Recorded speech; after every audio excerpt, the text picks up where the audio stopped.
Cette chronique vous est présentée par Deux Serres. C'est le rendez-vous hebdomadaire pour les fans de décoration écologique et économique avec Tania Trudel. Bonjour, Tania. Bonjour, Geneviève. Tania, tu es si généreuse que cette saison, tu vas nous présenter à quelques reprises les ateliers de certains de tes collègues. Oui, absolument. Exact. Ma collègue Ismiri du Petit Spot Créatif. C'est sûr que ce sont des très bonnes idées que je trouve, mais souvent, le Pinterest me sauve la vie. Oui. Mais cette fois-ci, c'est des gens d'ici, de Montréal, qui m'ont inspirée. Je leur ai demandé la permission pour présenter leur do-it-yourself à eux. Alors, le Petit Spot, c'est un blog, c'est ça? Exact. Mais en fait, c'est aussi une boutique en ligne et c'est une entreprise qui, tout près de 2 ans, offre des ateliers de do-it-yourself dans la grande région de Montréal.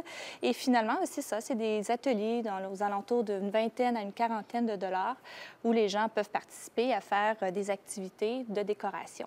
Et l'atelier d'aujourd'hui, c'est une belle alternative au poster. Exactement. Et justement, économique, comme tu disais tout à l'heure, c'est pas plus que 10 $. On a une super belle affiche pour décorer notre mur. Alors, c'est une affiche qu'on va faire et c'est une affiche pour décorer n'importe quelle pièce, finalement, une affiche décorative qu'on appose directement sur le mur? Exactement. Okay. Oui, qu'on fait nous-mêmes à partir du fameux, on dit, poster. Ce sont des affiches ou du papier décoratif qu'on retrouve chez Omar de Serres. Il y en a une panoplie de super beaux. C'est sûr et certain qu'on en trouve un à notre style. Alors, on commence par où? On a des petits bâtons ici. Et là, si on a des enfants, naturellement, ça se peut que ça finisse en guerre d'épée ou quelque chose. J'en ai 3 chez nous, c'est bon. Oui, avec tes garçons, probablement. Oui. Alors, on a les petits bâtons comme ça. Est-ce qu'on les achète déjà coupés? On les fait nous-mêmes? Bien dit. Effectivement, non. Je les ai trouvés ici dans une grande superficie de rénovation. C'est quand même léger, mais ils sont très longs. Donc, il faut prévoir, justement, lorsqu'on prend notre papier peint, choisi.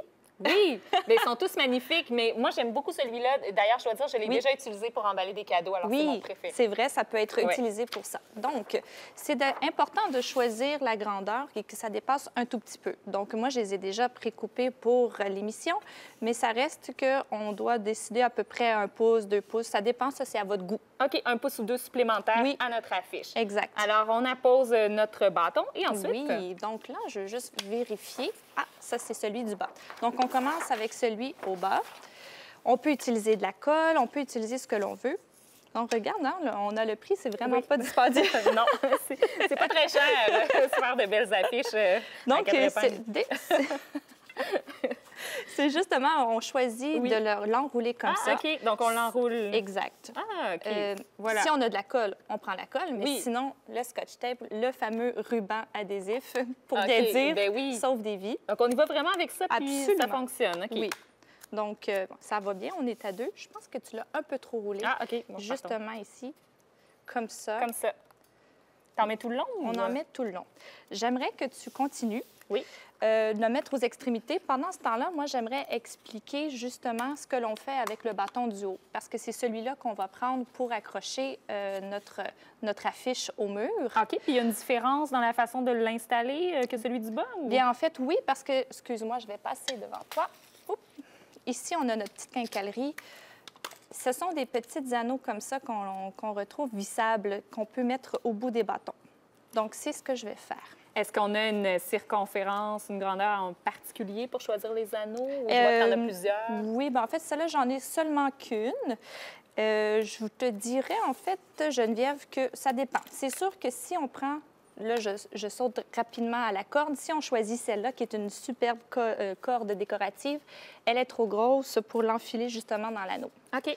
Donc, c'est sûr qu'il faut penser à la grandeur de l'anneau versus ce que l'on choisit comme corde. Bien oui, naturellement, pour que la corde entre bien à l'intérieur et que ça ne fasse pas... Là, j'y vais comme ça, mais on y va vraiment. L'idée, c'est qu'il n'y a pas de bosse surtout les extrémités, c'est ça.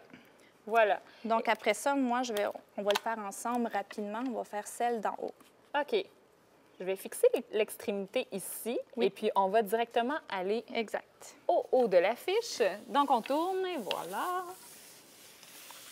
Et on va en mettre seulement un aux extrémités rapidement pour qu'on ait la chance de prendre le temps d'installer la corde.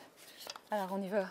On fait vite. C'est tellement un bel atelier à faire avec les enfants. Oui. J'imagine qu'on pourrait rajouter des photos, peut-être. Ah, mais oui, c'est une super bonne idée. À notre goût. Les enfants peuvent écrire dessus après. Oui. Pourquoi pas. Donc, ensuite de ça, notre inspiration. On prend la corde ici, on la met dans l'embout. On l'enfile aussi de l'autre côté. Et voilà! On a notre superbe affiche! N'est-ce pas magnifique? C'est super beau! Comme ça. Merci beaucoup, Tania! Ça fait plaisir.